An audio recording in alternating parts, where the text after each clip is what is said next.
Amanyuko Nana Ohini Nto Anybody Enkomo and Anapo a member of John Allan Kojo Chiremate campaign team.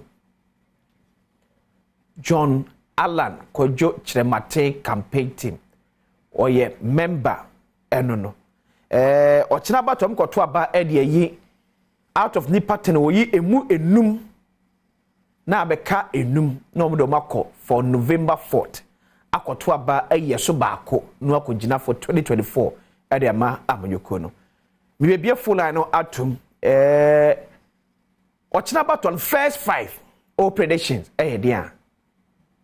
The numbers we 0302 211 701 0302 211 702 ekosi 4 baby full line atom se see na what me afre ama mo prediction of first 5 for China abato na MPP amuyukuo cause the over 900 delegates here kwa kwaso ne enipa du no abanaka enum eso eti obetimi afrem na wa kire wa dwe ewo ehom Adom City Estate sort of forming country o se ene edan boo ya han no ayedin umie we na to wankasa wo dia wasumbajo pa kwada nyina japade so de beja enchirima eti se ubekoso ahandan dia ene etochi wa ubemu wani abere na so bepone kakra aka de ato se Adom City Estate for monye na moma me fie emfantenemu a o me sa de ama there am catch say as low as 300,000 Ghana cedis you can be a landlord as low as 300,000 Ghana cedis. Uzem cancer, unse emoye dupa de maze we de mkwa kofa no hemfa baabi abanyannie sanka kranka na be kwa Adom City Estate akomite won se obeye no bibibia so tu ho anamon se kim commitment no ho unye tu anamon eko se kim etimi twa akakra omoje de tu ase se kim eno ano obetwa awie sesiye mentretina enko so enye tenants ada biada baabi so efie ne so no security ensuo kanea akwan bibia de na akwan so 0308 250 068 0308 250 068 na GH de maudo bia akabia. Hello, good morning. Na wo no ati atom facheme 0302 211 701. Aye, good morning. Morning, Apoman. Boko na patro frefre. Me frefre Atimpoku, Esujamai district. O first 5. Me first 5 here. 1, Dr. Mahmoud Baumia. Okay. 2, Kennedy Ohene Ejepon. Okay. 3, Alan. 4, Sir Martin. Okay. And 5, Akomadan Tomatoes. Okay. Mate, Mr. Nobody, good morning. Hello, Mr. Nobody. What is saying? Boko na answer. Adom, me pacho extra my birthday. Happy birthday in advance. Thank you. Yamisha no nyo kese kopim so be kese pa. Okay. Se mesha Dr. Mahmoud Bawunia. Okay. Olu dikan. Okay. The tosun no Kenneth Ejepon. Okay. Ena mi an kasa mi kromu ni this year Buachi Ajako. Okay. Ena Honorable Akoto. Ena Geography. Okay. Okay. Okay. Yes. Mate. Let's say would Alan Kahon.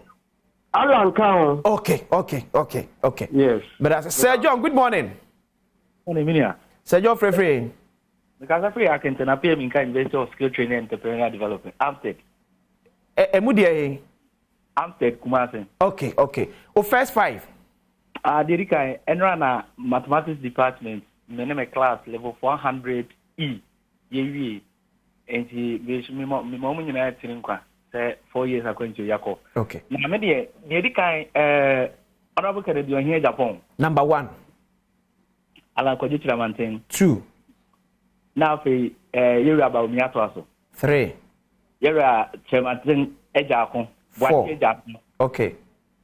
Now, Omo ka hone de obi aba eye. Okay.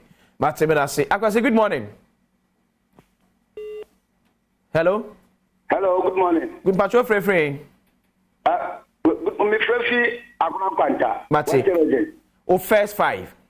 Yeah, me first 5. Ma ati there, on the delegate na what ati there. Ati election here short list. Okay. Alan will be first. Okay. followed by Baumia. Okay. Followed by Kennedy. Followed by Kobina Japan. Okay. Followed by Boache Ajako. Okay. Mate, but hello, good morning. Morning, Papa. Me pacho, do you free?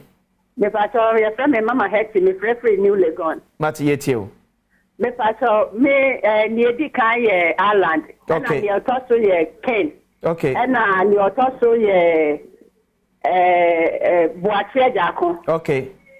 Na me any patri na me you on 5 on the me 3 na me ye. Ube 3 pe. Hey, but part ni 5 oh. And I know be you okay. Mate, it has hello, good morning. Fine morning. Me pacho, do you free? Yeah, your friend me be me cause free as I come for the. Be ye pacho yet you. Yeah, me pacho no first 5 on the me ni 5 me 3. There be pacho the Japan your first. Okay. And Alan Kojuch Martin second. Okay. And Dr. Mahmoud Baumia. Ono de omo de be di kan kwa de an come to aba mind pa. Aye. Mate, Bedasi. Hello, good morning. Hello. Hello, good morning. KK, good morning. Good morning. KK, free. Free takrade. KK, it's you. Me first 5 no. 5 morning. 5 morning. Me free takrade. Me first 5. Dr. Mahmoud Baumia. Second, Ken Ohine Japan. Third, Alan Kojo Martin. Fourth, Boache Ejako. And a fifth, Kojo Nsafua. Okay. Mate. But I say, hello, good morning. Good morning, oh. Me pacho, do you free? Within the Adom, make us a fish, man. I've been with you. First 5. With us, no me sure, Papa. Me share Dr. Mahmoud Baumia. Okay. Na me share a compare con a Japan. Me pacho, peja one kakra my wife. One from pa. Bacho, me share Dr. Mahmoud Baumia. Okay. Na me share can be a Japan. Okay. Na me share Alan Cash. Okay. Umu which means we are very strong and powerful. Say, obedi a party anymore. The crack. Omo ma be kan ho 2 no ma be kan ho no de bia yeshira. Mate. I hope so be bia be yasumi yo mo me amfa odon nyame show bia. But I say, Peter, good morning. Morning. Peter pacho free. Me free kwabenya. Peter, it's your first 5. Okay, the first person, Honorable Kennedy on here Japan. Okay. Second, Alan Kojo Tremante. Okay. Third, Dr. Mahmoud Baumia. Fourth, Boache Ejako. Okay. And a fifth, Kobina Ejapon. Okay. By na Mr. Ghana for the delegate for the Mokwa, Mofama Ken, or no, na Ghana for channel. Okay. So, may I say, Eti, our first 5, so, no 0302211701, equal C4. My member few calls be and so na member a point check so and so. Arnold, good morning. Good morning. Me pacho free. Me pacho 39. That's my pacho ya pejane kakra my first 5 here there. Me first 5. First Canada or in Japan. Okay. Dr. Mahmoud Baumia. Alan Chamantin. Okay. Komeje Japan. Na Boache Ejako. Okay. And no first 5. Okay. 5. Mate, but I say, Isaac, good morning. Good morning. Ike, pacho free. It's free Edgama. Mate, it's your first 5. Hey, why mo? The first 5 with the best my pa Mahmoud Baumia. Okay. And Canada Japan. Okay. And Alan Cash. But me answer I'm delegate me say Baumia you will film dia and MPP co-position. With the Baumia na eko. Okay. Mate. To ono so edie ene se delegate na mkoto abano making sure say momo enyi Baumia emfri. Mami nyako from Kaswa. Good morning. Hello. Mami, good morning. Good morning, Papa. Era sese wanya brehwe no asa afre. O first 5 eye hwan mo a. Me da si baby on nyamfo. Me number 1 eye Kwajo Tremante. Nia me nia be ma Kwajo Tremante. Okay. And in your two view, Akoto. Dr. Akoto. Okay. And what ye jako? Okay. Dr. Mahmoud. And Kennedy. Okay. Me first. Me John. first. Any pattern na no. Omo ye ni onyamfo. Okay. Me tidi say. Say ni onyamfo e de omo kwa beboa e bebre me da. Me so better say. Stephen, good morning. Yeah, because if you have a best 5 no. Alan your first. Okay. Alan my MPP 8 now second year Japan. Now third one is Dugati. Okay. Dugati so now you so ka bo charge akon. Now last one here number 2. Number 2 Baumia. Okay. The third donkey is Omtoma Alan Kudu Tamata. Now obitima my break 8 2024. But answer. But Miss Medas, hello, good morning. Hello, good morning. Hello, good morning. Me pacho dinu ba bia free. The friend kwati usoro do no afrem ogbolo me ka se free kwa utafo. Kwasi yetio. Minia me mama ba so ni dwumadi ya mo boma o my Ghana. Yeah, that's it. Minia no kwa ba ko pe. Mo first 5 on the be ya mo best so bi over bi obi no be to applicate. Mo first 5 no align the baby. Okay. Mahmoud ba umia beba, Kennedy Japan beba. Ya friend say bo acheja akon so beba. Na my ba kono a omo yi free mu no omo pamo no first no e chairman omo pamo no ono so ebe ka mu bi chairman bay oka ayi former secretary na former secretary okay ono so be mu ya mama enya 5 no but mu nyina on be bi obi en go be kin break 8 because my money no ma be ya tire okay let us see Kwesi, good morning.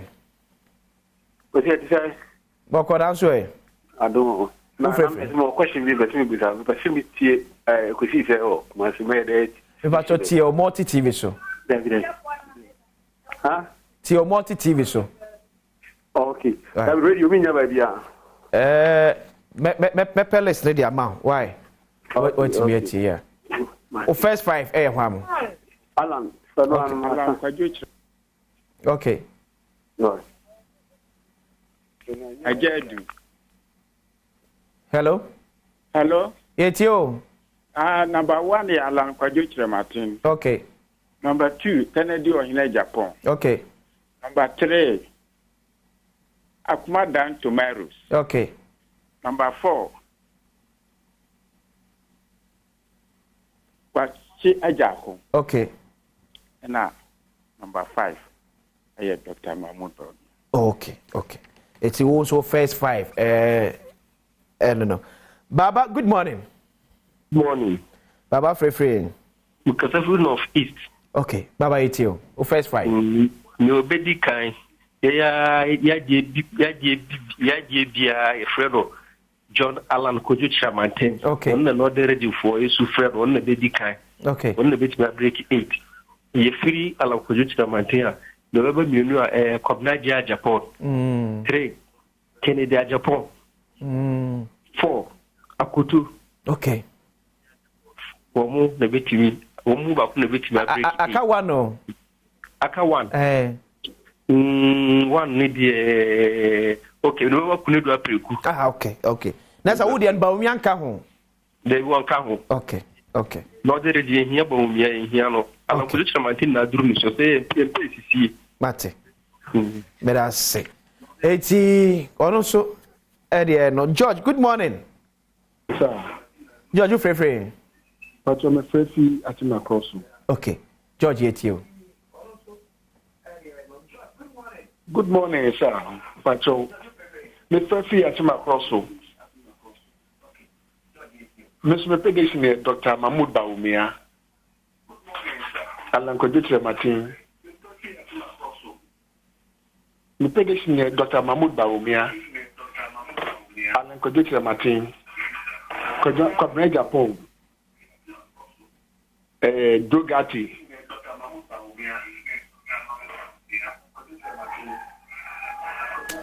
But I say, George, what's 8 year we to me and to us? Patch of Fraya, do television set a volume. Why? Do me crana, me no me no 8B in income. Instead, say, Obetio on a TV. Kissy, good morning. Good morning, Kwesi. Kissu free. Cecilia Mondie, my bedroom, Dunkwa on offense. Okay. Kissy, first 5. My first 5. Meko ama Dr. Mahmoud Bawumia number 1. Okay. If you say why you be da any dini jina okwano ekumaye. Number 2, Meko ama Honorable Kenneth Ejapon. Number 3, Aba okay, odi am for 2. Okay. Can any friends of Mahmoud Bawumia. Name will be can simbi. Because I think I'll correct you. Say. Unye MPP ni yi 5 ubetimi yi but obeka say yen die ye din mom bakra 8 no omutimi break ya then I will person o che na omu so no mu de na omu yi no ombetimi break ya na mahama obeye bi hu ni oyeye bi mpa na o san ba say obeye but intimi mu bi o ho a sisi 5 ni ye chu na say mami for Solomon from Sunyani. Good morning. Solo Solo and me so mean to me pick phobia ABM. Solo, good morning. Baby, Solo manate Adom. It's share there over 28 course na e buy na. E di miensa e di akotene. John Alan Kojo Chirematen, Dr. Alhaj Mahmoud Bawumia, Kennedy Ohine e Japan. Enuni e di ya e di akotene 28 course ya eba ene anopei eno no eti delegates no omo frɛ ya want to believe say emududu ana ye NPP echitafo no enipa num no sai nipa miensa we do omo hwe omo nim say they will be part of the race na hinto atenase former general secretary of the New Patriotic Party. Say we are the New Patriotic Party. The elephant is a winning symbol. And I'm watching a pay. Yeah. Boko dear. I'm Adom here. You nache. Kakra. Ejuma do we see na say ka hope ejuma campaign alan campaign yeah. Okay. Ene abrabomu ne marketing ye ho dwuma so ofie ni ade ti banyame Adom ye ho ye e form to say maka se eye se de wa wodi nkan di ho nkomo bebre ya amanfo nyina nso ni manse na me duru ha no na che se e kine due yara na MPP super delegates abato no ye koto ni yi enipa du no a yedi yedin akoma party mpanyimfo agi atum no yeyi emu enum okay ansa na November eda to so nan na yakoyi de obedi party nanim enye akansi eda form akansi de bia ni ba de bi kura abato so ketu anim nti menka se eda form nanso nyaminti eye Alan aprobo a wabo na no di semu a ode ato party for delegates Ghana fo nyina nim amanfo etie delegates etia na wo hwe delegates nso emuaya ya omode ma na ehye me nkuran se party MPP delegates no omo ye krado se ombe yi obi a owo asem potin bia se ye ko 2024 abato ye ne NDC fo ne political parties aka ekosi akan ne apenia nana dodanko Akufo-Addo free so obeso oman Ghana mu a na kire se Alan John Kojo Chamatin a odi two delegates anim delegates no akase tumi ho se we de ye toma Ghana fo a ombeto it is a nyina so no ne se gidie no ene akoka ene mu ay panso a delegates de ma no ene yemienya saa ayereshem no se eye now ne baba see the competence, the plus and minus, the chances of John Alan Kojo Chiremate campaign aproboya mabo so far champagne for the egu akwem for this super delegate election uhunu say no kurani we de de se wode asemi kura edi nkan de pa na medi nkan abo party empanyimfo MPP national chairman owura Stephen Tim, general secretary owura Kodua Justin Kodua, ene national executives a sesei omukuta party mu no ne titru efasa abato yi ho de esembo o mabaso pa. Okay. Befiri ho a maba party no ankasa nso committee a national council atie eye presidential election committee a yewura the right honorable the right reverend Professor Aaron Mike Okoye oda no kyerɛ empanyimfo a esi akan yi ene ye ne ayeye o ma na musifo enkutahodie ni hyiamu a ye ne party mpanyimfo ya konyina ye committee bia ye bo ma baso. Okay. Enhyehyɛ a omode ato ho no ye nka sɛ enhyehyɛ no ye duto ho kwa no na kyerɛ sɛ eno ano no na ye adwuma na mom sɛ enhyehyɛ no ni ho kra ɛde na wode ye adwuma. Yeah. Emre bi abɛsene kɔ ye to aba abato de ye to ne babi da bia o MPP mu nanso tire bia na enhyehyɛ no emra no ene akwankyira ɛda abato no ho no sanse enhye de eni munti no enkrofo tumi fa ho eye niema bebre mi ankasa ma ye general secretary pay ye bo ye ho moden ye bi nanso se obi wo ye adwuma koduru ba bia obi nso ba otumi to aso ma ekonanim. Yeah. Nti current executives no chairman ne general secretary ne executives ene sa committee no a elections committee no a party na tie no nyame nko a contestants ni nyina ye hia ye hwe guidelines na ye bo ma ba so. Okay. De to so mienu men ko guidelines no ankasa so. Yeah.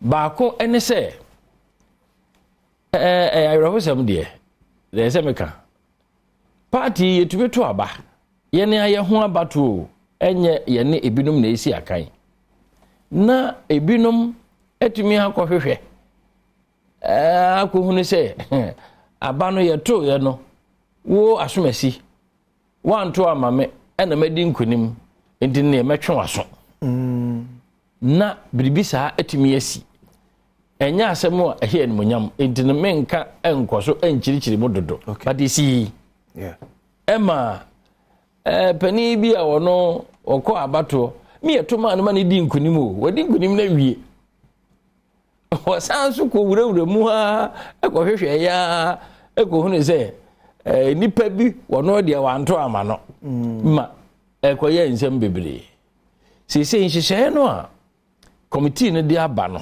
de dikan ballot paper bia serial number wo so. Okay. Na kane no ya na serial number no eyetra wode woni bo so a na wadwene ache ana afi nso ye koto aba no a na yafa register no.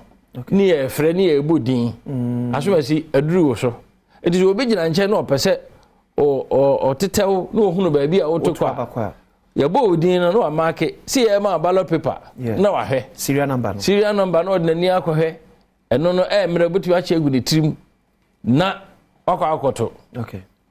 Enu akiri no nhyehyɛ ba akɔnse se di me nkyire mu yie no nhyehyɛ ni nyina akeka sisi ani serial number no esanse enya tra na wontumi fa woni mmɔ so enchingu wadwene mu preko penti no ebeboa. Okay. De di kan no de toso mienu ebitumi ba se obi a wono wosi akan no wosi delegate to abama me wo se mate aba ayetui de tie bia skasem kakra wom o de o ye bribia e kire se delegate no ono so na ni beje wo ho a na nadwene akọ so bia wa che ne bibi kakra. Okay. Obi wo ha wo che bribi kakra no no asanso aka kire wo se ukoto aba na fa wo telephone fa twa ballot paper no na fa be kire me na mema o sei ensesa aka no ukoto ba na mde asoso enye suban a esese esoso. Okay.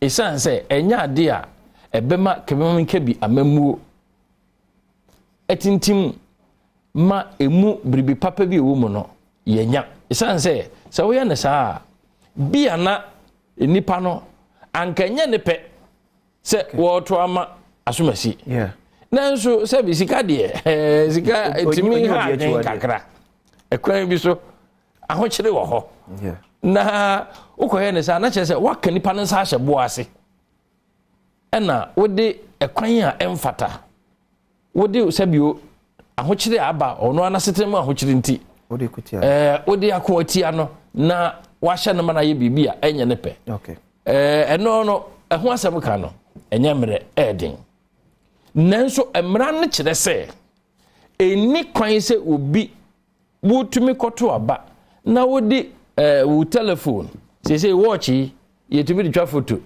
yetumi di spectacle shemi yetumi ditwa photo shirt ho button yetumi ditwa photo say mra no kyere se bibi bia ye ditwa photo a ebe ye yie no yampene ma obi a wokoto aba onfa men ba bia ye to aba no ne sanse eye abafu mfidi ho eniema bi ntino apolisifoɔ nso agye atom sɛ ebi ana obi de ne phone ɔde ato hɔ wɔse mayi me phone ato hɔ ntimi ntwa photo enso na pen bi hyɛ ne ho ana ne spectacle hyɛ no etimi twa photo ana ne button enti policefoɔ no agye atom sɛ ye de electronic screening ebesi ba bi a ye kɔto aba bia enti sɛ ya de hyɛ obotom na ɔde kowura hɔ a eji pepepe a na fe na se ti e to bi na yugu ho na akoto aba enti esane san hihye enti no me kama delegate bia atiase se obi a obeka kire wo hunahuna wo se ukoto a mehu enti se wanto anko ha ye beba abetwe waso se nipa kro no wo di tro de di kan de to so mienu ompe wo yie ana ompe party izu yie esan se nya no ane ye de kabe ma menka bi de to so miensa apolisifo anso amaye anohoba woni ye di nkoma agp ankasa atim bi electoral commission fo atim party committee a mekan committee mpanifo tim ye ne ayesi akan ya na emusifo na mpanifo na ankasa nso atim ama ye di sankomo nyina igp se ye ma party fo nyina delegates nyina awirehemu se enhyehyɛ no a party fo ankasa hyehyɛɛ party mpanyimfo committee ni hyehyɛɛ a yene a yesi akan ya na emusifo ye nyina ye ne party fo ye adwen ayitum no electoral commissions fo agye atum no eno na omo nso de bɛyɛ adwuma sanse ye ne hyehyɛɛ mmara no omo hwɛ no so mmara no nso ɛyɛ enti mu obi ansuro sɛ obi ebehunu aba wato na wabetata wo sɛ wanto ama no na sede be ye no kora nso bedi mu no nhyehyɛ no fa kyerɛ sɛ seisi ya no yeto aba ne wi a woni esi akan ni nyinaa ya na emusifo no agent no electoral commission fo apene so party committee no nso apene so sɛ obi anfa ne seal emra na yato awie a yakan aba na wie ya bobo di obi enya yato aba na wie nyina no abato nkrata no ballot paper no yesan de gu ballot box no ni yesili enno na mmiri bi atwam no ebia na eniema bia nko yie nti no yato aba na wie no ebi no mutumi fa kwan bi so na wo mene mpanyifo ni bi ayeka na ma yetumi ko bi aba no eho na yetumi hu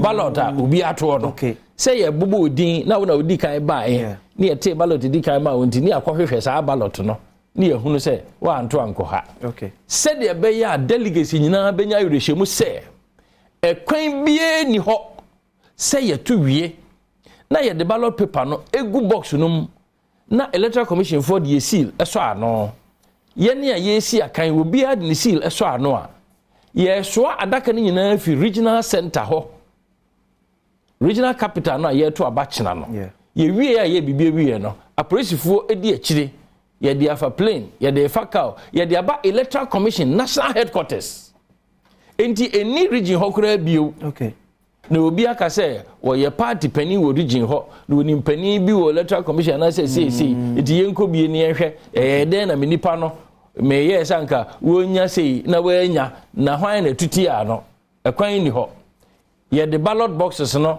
ye the seal aka electoral commission for the ho the tosum ye no ye the aba electoral commission national headquarters won cry 16 regions ni nyina any party headquarters there e ka ho 17 e di nyina akọ national headquarters electoral commission the attraction me ensa se obi pese ye bie ballot box no so na yesan hwe de ewom abato na chi a gisa wo kọ high court ekoji order okay high court ma order ni wi a gisa won a ye seal eda adaka na no won nyina so ba ho agiatu ansa na ye bie so okay enti nya de obi bitu akọhye baabi so it means akọhu se obi to ma wo sei ana wanto ama wo nipa enti wotwe aso a ebeyeye ma delegate bia nsuro we sei appreciate mpanyimfo IGP say abato we eyade a wo mo nso eka wo mo edimpa a wo mo pe no okay eho enti wo mo so behwe electoral commission for so say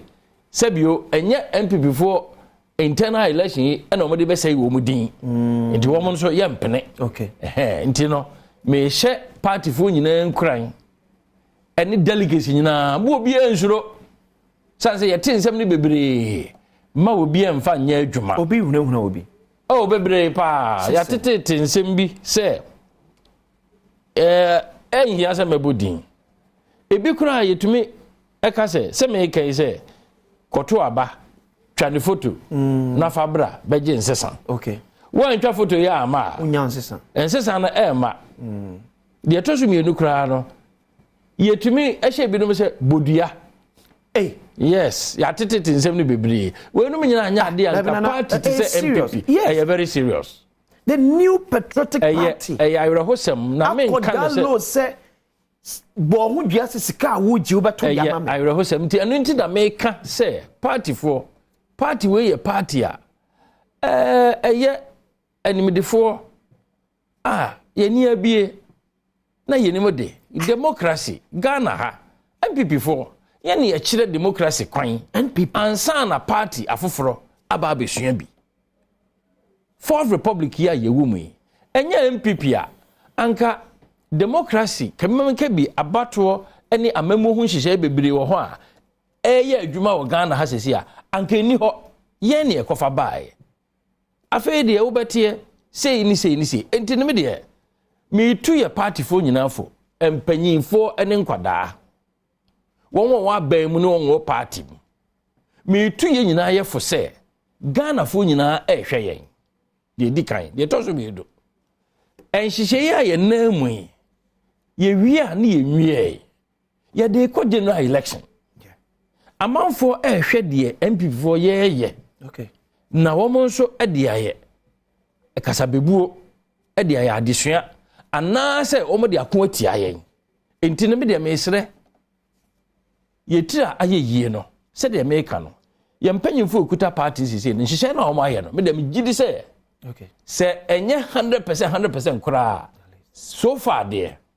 these regulations the guidelines no eye pa see you to me this one credibility beba ye to me this one a best set a new standard in democratic elections especially internal party democracy mo be hwe no ndc for kwa akosua CPP for kwa akosua and we dey say MPP for ye de democracy kema me ka bia mambuo ye pay setters and say ye bribia say di mpa no a ye wo no e bete so kwan bia so nana NPP for say omoni so ade hu so be break the 8 omo pekukodru for so betimi do mo atwa saa so kese do manim 2024 ebim so mu suro se alanchiremato mu jade ma na anhwa no akwakojo mu kwantimfi any saying se no ye omo in 2008 ebi kura boss alanchiremato kura count create them party ni kura lose 2008 abato no because otwe ne ho de free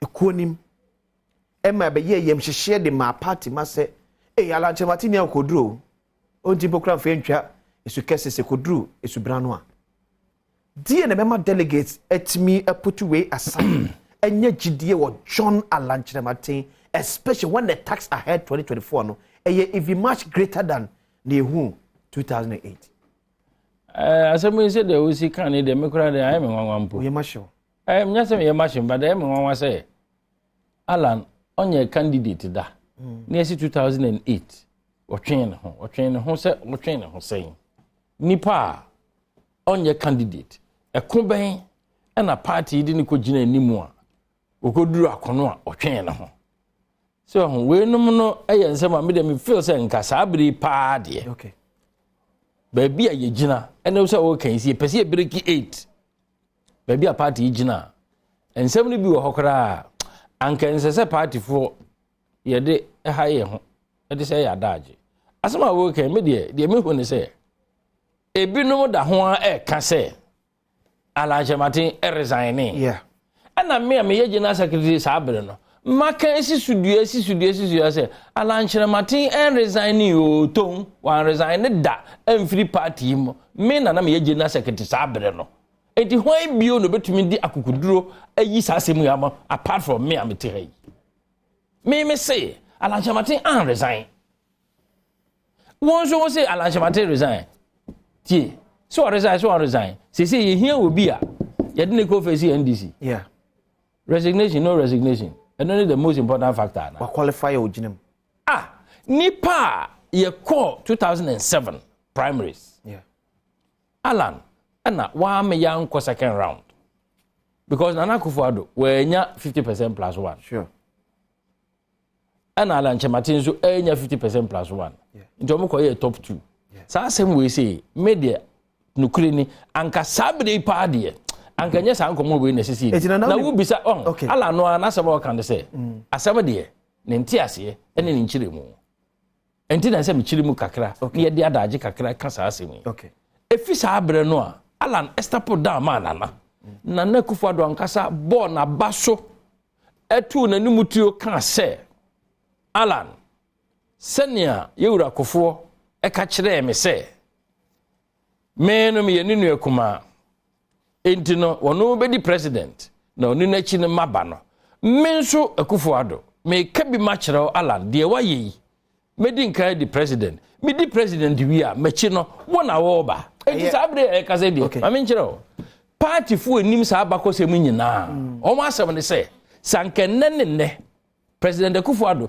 etubetu na numutuo kan se meta alanchemati achi for sa kansi ya ankonfom ye okay eti na na sense e ya asemu a yeah okato ha o ye pani okay ontimi fa ne take bansa amfa biem but na I feel kura no metimi aka se so anka bio kura so ta na chi a enye hwe but asemu a esi ye no na no achire no campaign na ye ifri 2007 for 2008 2010 for 2012 election 2014 for 2016 election ebesi 2020 election campaign bie ni ho a Nana Akufo-Addo as candidate ya na alanchematin enyina ni nifa so campaign bie ni ho Ghana ha kurase ekuro kasie mu platform bie ni so a in fact the woman say major campaign trail bia Nana bekono most of the time alanchematin is the last person obekasa and son Akufo-Addo obekasa na fe de ba ne sen ana obitumi kase ene ye de alanchematin ko gina chenene ano ene ye to de den ana ye hu no de he na den e chen adubo ahen time na party da from flat ye ni kapere de ye hwe na alanchematin as president of Young Executive Forum ohuri gina ye ene ne mrante ne mabawa o me ye so professor adubo ahen ya pampam toka to party headquarters mesika sabre no abesi na brebe na den ene obitumi kase ebre to de den no na alanchematin we yensem anka me de me gidi se sabre no se yi obi a okodi gan party kan na e de akọ 2024 abato de a na ki ebusa se challenger NDC for ede mayen in their candidate Domama okay ye answer any saying economic difficulties are say ye nyina ye wom na amanfo de aye nsem bebre ye ka ditia ya ban ne ye party ya no ye ene sen a eno kura nkoda nche Ghana for still ye beka say oh aban bi ni ho a ono nko atumi ye bibia ma ne ye pe ye hunu wei ye hunu one district one factory ye hunu free SHS ye hunu wei ni enti no ewo mo say ahokyera abade enso se ala no so ba no di wei ni wei esa be ka ho de a ene na still MPP you better break it and no necessary di ho nkomo na ye jai se ena we ena obi ko court na obi anko court ni ade Ye television, ye sini, Alan eti television so ewo court. Obi ani tua. O say asala Alan ango court. Enti say obaka de say na ye. Enya nonom ne hia ye say party ye ni abre pa. Enya ye profile NDC for candidate John Mahama. Okay. Ni ye profile wo ma buy na abesene court. Say wo ma no ayedin. Yeah. Ni ye musa ye ho say enne NDC for say obo beka corruption asem. Okay, ye beka. Omo beka economic difficulties asem. Ye beka. Omo beka IMF asem. Ye beka. Ni en fa lanche matin ene John Mahama nyina ho. Na fe ye hwe omo track record. John, why vice president da? Why president da? Alan, onye vice president da, onye president da. Enso ye hwe omo track record. Na fe going forward, ni ye mi say ho say, sa ni pa emi no mama emi no, hwan na Ghana fo e de ni si oman ye nimu a, ba bi agency si obetima pejaye. Everybody will see say Alan Chematin. John Alan Chematin yes. Na o announce say ampa afere kwama da so be pray mampani de bro MPP mu no. O can say me say economic challenges are go through no. Ebe mana e difficult for MPP to break the 8 if say ya nye bibi e wo ho. Wan kan sa me na me wo ho. Okay. O say challenges na ye face say no. Say ya hwe ni ya. Yeah. Ebe mana e difficult na ma ye say e benya message. Yes. Not to break the 8. Now okay no me was say message ne ko break 8 William President Kufuor ono akasa akabi vice president obi ministers obi agitum yes say situation anya mere sa amayen na hwan no de wotumi ka asem no na no de eye okay asem kro no obi so ka alanka na agina no si bone hwan no party mu a obeka say 2024 abato aye kotro no mere ma MPP on kana mindie obi obeso wakasa no on kana mindie but you see the woman say okay me masa mo me kada bia ne say aban bi ni ho a wo ba ya obetumi asolve Ghana problems nyina aban foforo beba na problem bi ni ho okay ebi betumi sisa say MPP aban ne ba ye ena na chi MPP aban foforo san aba MPP aban na odi kan no ontumi solve your problem nyina foforo ba problem bi ni ho say NDC ne ba ye na NDC aban foforo na sabesi na nemu a entimi ma say NDC aban na ba kan no ofiri ho no na problem bi ni Ghana bio aban foforo aba no ontumi nya bibi foforo enti yente ne ma na se so obi kan ala na ka say look President Kufuor wa ya ko duru sei enti me so me ba me di bibi foforo sei be ba boni e wo mu ne say adenti na adwene woni timu a wa amfa ma president na o ye minister o de na dwen ko ma president na president you mate eye na mom me de to nchance na we na pese me ya President Kufuor time Alan or the PSI President Special Initiatives by or the control President Kufuor nim President Kufuor jitu ansa na Alan to the year adwuma okay President Kufuor at the time Alan they want to say 140 buy or the control President Kufuor do nim or jitu ansa na Alan to the year adwuma Alan the year adwuma no so ye nyina ye hu it is so Alan wants to see bu oni trimu a or they ato mampani anim enye adwumenti no obe mampani a eno betimi masa so na me pesa me kire sana me pesa me kire because me to me details course we cabinet but it shows you because you see say we are president who one kasa who focus probably it means but it means say proposal now the coin na enya strong enough. I'm not talking. You don't know. Okay. Do you know about the specific of that proposal? So why should you be so specific? Say we are new to more. They means I know they say 1D1F. What the what you now the project you who name for a fact. You okay say 1D1F the no. Ye jitum. Say na dia ojitum ye dey adwuma dey hunu. Ni ayan hunu ye ntumi ni ho dance here. So by me say ebi wa anyanto. It doesn't mean that I cannot say nia odi ye adwuma no ye hunu. So that's why I want to develop my argument. Not in year. Okay. So we are president. What will focus? Sure. President Kufuor by no. Or the two key things. Other things become macroeconomic stability, infrastructure development, and social interventions be. Or by no. Na baby an economy no one. So when to me and rebuild the macroeconomy no. Yeah. We exchange rate, we foreign reserves, which I say, BBR inflation and adi. It is how feel to krono compare obenya platform be. Okay. And sana was that year grow. And by 8 years no, obia ohun economy baby President Kufuor so mu every 2001, ebesi 2008, ohun say ampa economy na tumi asettle ma fe de esese ye pagya na ni sifo be so mu ana wo montimi am build ade na mananko nanim ene ma ne bebre etete san ye edi by time a MPP esan ba 2016 no na Ghana akọ IMF na ni sifo de akọ IMF 2016 a President Kufuor be so no na ni sifo san de akọ IMF enti na sisa ban no san be ye adwuma ni ye pie free IMF ho unfortunately ye pie free IMF ho a eni am efufuro bi so esan be sisi ye na say yasa akọ IMF okay enti sifo esori say ye bo say President Kufuor ka say ye nkọ IMF da na Vice President ka say ye nkọ Kanofura ka say Kanofura ka say ye nkọ ena yakọ edi wo ma wini awie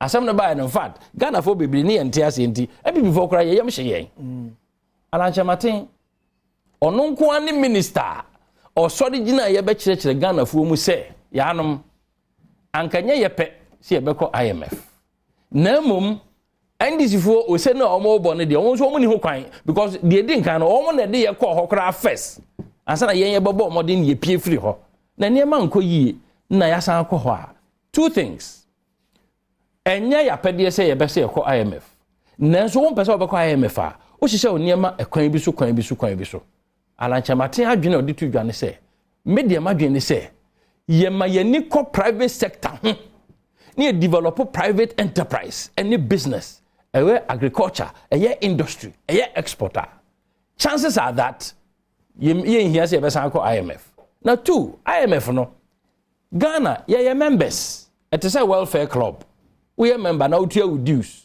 na wo ho akere na wo hunu ba bi a wo fa ade utua dues ukwaji bio wanji bio dues no betua it is a honchira ba na utwa woni na ntwa ukwaji kakra na wo de abesoto eno no entumi mwa e ma won develop economy but obetua wo ho kakra na wani so ho ahenha na fe ni hia sa wo ye no na waye ala ni minister otumi kire mu ma MPP fo ye boto ye yem na two ndc fo so o se no omo bo no ye kan ya no tum okay alan wa kire Ghana fo se economy we what ase enje so what ase kwa die ehia se wo ye president a wo di si wani so se wo di pia economy no onye minister keke obe president a ana obi a onya nya minister wo na eni aba mu otumi ko start Africa Continental Free Trade ehun dwumadie na MPP ni aba mu nti no onye minister mpo ana obo homodia ni abmaya hodo edi hu dwuma na MPP ba power 2016 obeye minister for trade enkakra nyame ncha de Alan tumi di hu dwuma ma ne si e kase Africa Continental Free Trade headquarters Ghana ha newo Africa nyina adwadie ni sikasem ni ti Alan akofa de aba Ghana na obi a wotumi yan hihye de ma Africa emu nyina o all the African countries together Ghana ba akopa no ntimi hwe o say monfa Ghana hihye mensa na metumi asisi no ayi ni yama wotumi ayan hihye ha Africa fo nyina de ye adwuma ma ne yeye o say monfa Ghana nko ama me na mesisi na mam ebi fo say yempene Ghana fo say yempene da bi enye kasa hunu kwa o ade a eho dansewa oburuni si evidence eda ho okay aye ni tua nye say ade no gusu ye adwuma sezi ya one day say one factory egusu ye adwuma agwa okay Africa Growth and Opportunities Act ma Ghana for to me export to Niema without tariffs without customs restrictions ediko America na ala no onye minister no ya ambassador of Ghana to the US no she says ade no na be President Kufuor penso enti se obi a woti sei one class one the Obama lecture o was say me de me ya ade no me de mensa ye na mo amahu enya lecture no ma o was say enie factory ni nie agua enie after headquarters no enie bate na fe say any pay kaso menu anom say me so pesa me somo adwuma ana Ghana fo hia export and be ma o currency etim na economy no akoyie businesses begina monfa mame Alanche Maten na me ya amam okay min twa so me ye adwuma bi aba sie ne aba beto so because ne komo no Edoso mate dombo fo de nyina ewo mate ebra se be kwa hwe game park draw na draw and then wutwe bia no pay ya mpacho brenie oba be discuss it time game park kwa ba biem efamra bedwam jumede so on Adom TV eti draw numbers no na abar mi sisu biem de ama wa eye 2 another 2 3 and another 3 uwini ya odem when we near area near yumre o chance na ohini to era so e wadada ochina abato ya mo kwa akotun analysis bia ba e kiremu se nipa obenya kese no e be reflect on November 4th aba mo kwa akotun so because nipa dodo a e what this special delegates election mu no eye elective officers almost grassroots for na eto aba edi yomo so basically say okoto aba de mo bia ne e pa akire ne say na chidi for dodo na anso no e believe ba bia oto na aba edi ekoye Alantrematen camp will believe in that analysis. Yo me da say sa analysis we there kangaroo analysis analysis ento asumu ba kokra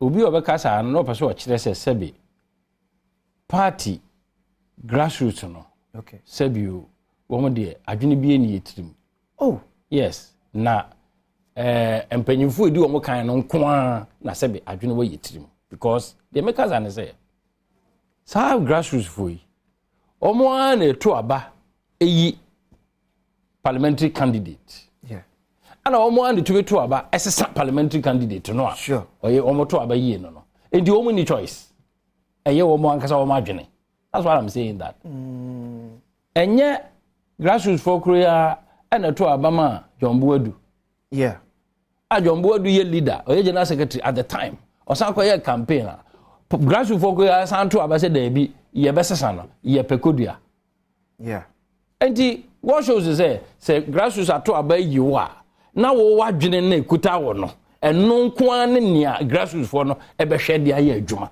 Does that make sense? It doesn't make sense.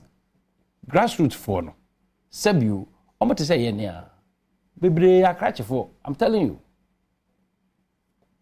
constituency executives, electoral area coordinators, police station executives bebre akrache for ne animudefo sebe enye ye ne nkura yakọ school no nkwampo ana ye beka se yen kwan ye nim nyansa okay enti no se akoba ne se wo mato aba yu na ne aba ne se na Akufo Addo ne term asi woko na we ye pani bia we ye minister we ye member of parliament we ye chief executive wo pani baabi na ukuta position bi enu nti no wo feel se esese eto aba no koha na obi ono so wo grassroots ono so feel say there bi na se koba ne se wo ka se empanyimfo no dodo no ekoha na kire se ekire ne de yada ne dua ene yesoso ye party ne hye ne yesa na tie grassroots for no dey decide wo mo so na doso na obi antimi nka se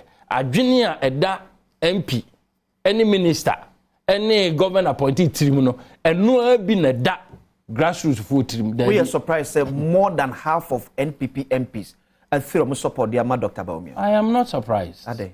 Because say ubi a certain position bim that's all feel say or you're close to power. See okay. Dr. Baumia is the vice president. Yeah. It you know say ubi I feel say oben ho and a beer and near Mabago yi amana. You can't fault him. Me and Yamin. I say for personal and selfish. I am not saying, I'm just telling you, say, okay. Okay. What do I say? Intino, we a vice president, Alantrematen a minister, it's a secret we see from. Say, oh, baby, I ban power. I ban more and I say, current arrangement more. Of course. Open, Dr. Baumia, who is the vice president. Likely. Say, Bia, me, I'm just telling you, Intino, me and Yamin. But you see, beyond that, okay. Beyond that, no. Let me go back again to this grassroots and the top echelons of the party. Okay. Yeah, because super delegates and the percentages no our kind. Mate, Sir Honorable Osechi Mensah Sukura Wakabi. And in Penifoni be say you got 2 super delegates. No be to minya 70%. Na 70% no mo say Dr. Bawumia ne binya sa 70% no. Onya wie dia and ye na ehia say ye be kwa akoto general delegates aba no. Na ma mencheche o mu. Ye di kan. MPP ye constitution and ye di adwuma. Ye Democratic Party. And she say na ye di adwuma sisi no. Constitution o.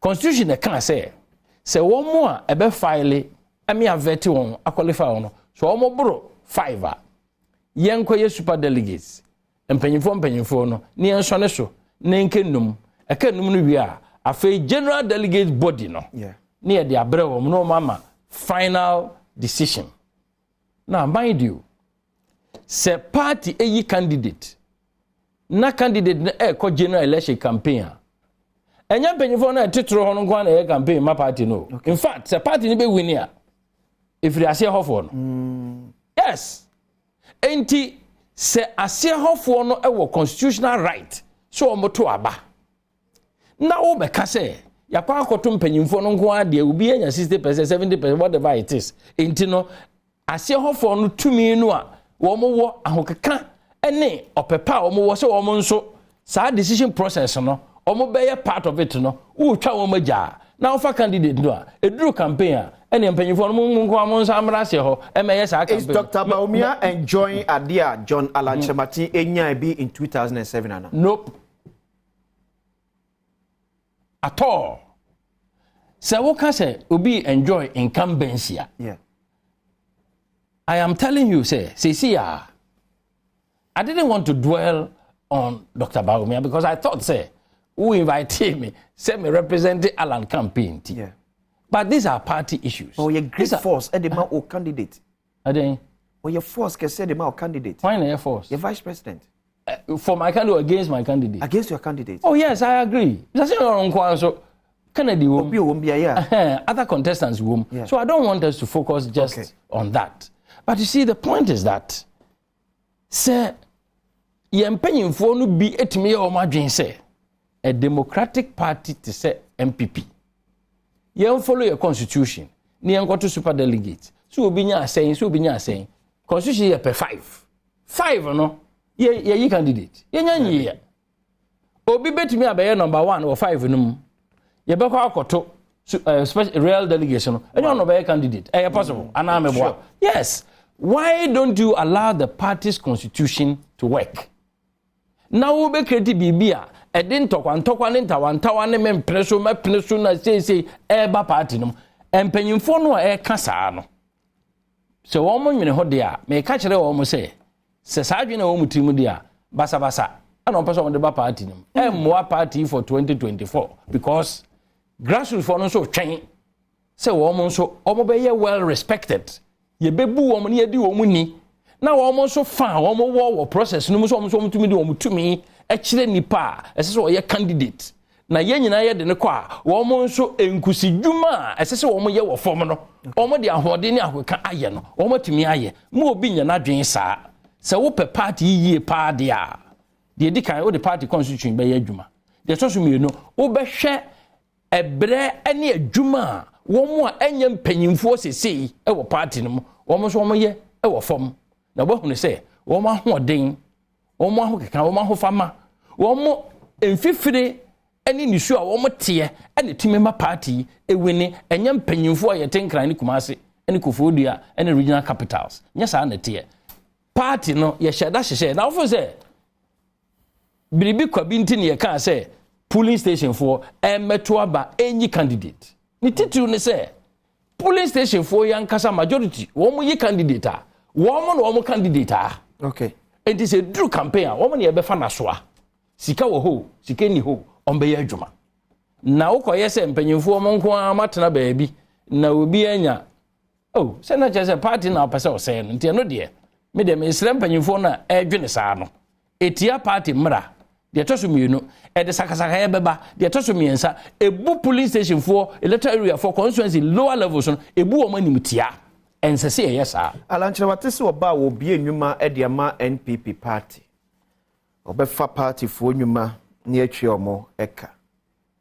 Why sika no de besa adwuma NPP nya akwanya samba be som Ghana and number poni o man sika obi dia be concentrate on NPP ade hye ma anate sika ne free hefa and number set up sa enwuma amoka oh ben to say one factory okay one to say one factory a private business okay enya buying business okay na de dikan America wo ne say Alan enya meye candidate or the sa idea yi by 2006 okay e bra no person contest no share sa aboyi o share sa abo no so in fact otuhu anamon almost every constituency sa abre no Alan boa almost starting business sa abre no oh okay yes constituency business ventures sa na e frɛ no constituency business ventures enye new idea and for the CBV no constituency business venture okay every that time na Alan catch say look party no mo bre sika nso hia so de bia mo hwa aban kwan sa aban na mfasi camera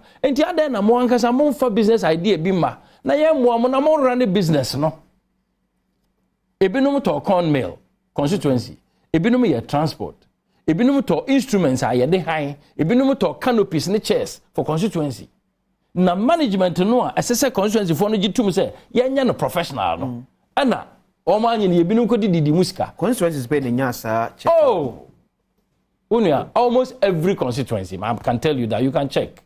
Almost every constituency. Look, Ashanti region, one of the constituencies, almost a me.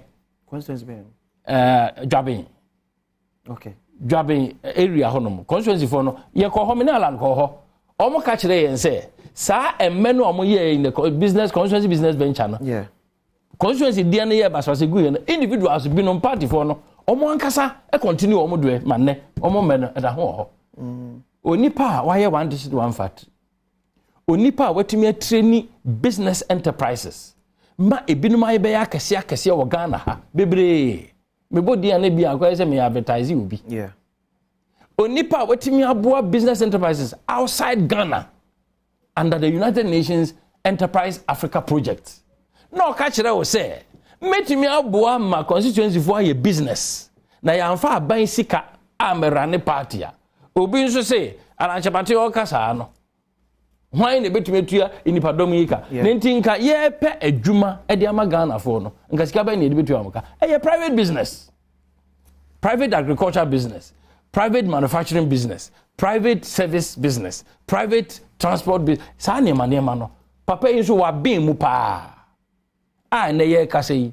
on de nya na no hunu kwa no de kan o si me tu mire no na me kire wusie enti Alan yo bia na me ka sisu bio ono no o ma economic lectures o deliver business no na private enterprise somua eno nso no se se me be president a me the agriculture industry any export me the be stabilize your man na nyame boa yen a ekoyi a ehia mpo se ka yebe ko IMF Ghana for believe say under Alan Chemati yen san ko IMF well say dwumadi na ubedi no okay ene be kire nya wenu kasa no enye kasa tete enye kasa no se meko se menko se meko ye de wo ye no emfaso no ba no na wo foreign reserves e kosoro na wo currency enya weight wo currency enya weight na ba ebia 5 cedis to $1 3 cedis to $1 na wo export na wo foreign reserves e kosoro agriculture e kosoro uko ede wa IMF so one right things no dia masa ebetwe du ba bia wani so betan wo hwe ya wo besan akọ bio enti niema bi wo ho a ye ya ye nsan akọ ho niema bi wo ho nso a ye ya ye besan akọ ho na 1D1F ya na ye open to all business people so ye MPP ni so ye NDC ni empocrant me achieve in ye kan na business venture what do you mean say into me achieve then because still ye export eda so osoro. Now what is the level of development yeah, import what is the level of development Alan Chematin ye minister na making or the initiative aba na som you go so eye it is still in process now okay say aban de nhyehyɛ to ho a de ade ba ko a ehia ebema ade na yeyie ene say aban no be decide say resources a ehia say ye de tai akire no ye mfanta ye akire president bia na me person kire president bia woni focus president Kufuor do buy no what's free SHS okay Intino, say me a president, na me focus in free SHS. Na me say, budget a me de beye adwuma afi nyina no. Me de 20%, 30%. Eko free SHS. That is the president's order. Okay. Ni aka no mo nchema wo mo aka no. Na obi the message bi aba. Osi good morning. I'm watching and send my greetings to Nana Ohininto. Honorable Osei Mensah never said so. It was Hilda Adom, a member of the Alan Chematin team, who said she feels if any of the 10 should clock about 90%, then no need for the November 4th. It was then that Osei Mensah was asked of his opinion at Abusunya FM. And he said the constitution of the MPP does not allow that. But if he would even go by Hilda's suggestion, then 90% is even way too much. But 75% would have been okay, but the constitution doesn't allow it. Mati, the woman is a man, as me, the church you say, party constitution. Okay, yeah. And here. Yeah. It is a head, I don't know, can you? Say Chambers was the can you? Constitution, Yamfanya Jumba. Whatever the outcome of super delegates, the constitutional processes, and a bit save a party. Intimate. And I'm going to for Assembly Caucus say MPP should elect Obia Obeye like Ghana for bit me a Geno Eddie. Is that the way I'm going as party?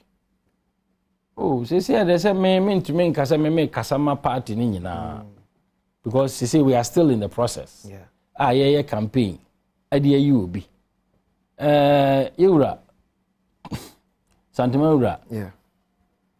Utumfo otokokosho ono de we free ne nyansam ene akomapem watu MPP fofo. Okay. Say MPP fo befa.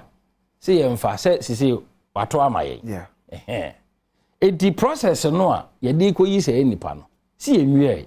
It is afutu no. See pese ye de adwuma still aye wa chance. Benisi for free say alanchemate de kebeye so easy for them to walk over. So why did the NDC, and I'm saying this with authority, why did the NDC start the campaign say amfa Bawumia na yegu entafo enimu ase to push MPP people to vote Bawumia? I didn't know NDC for starting our campaign. Maybe because of Mwankasa tradition.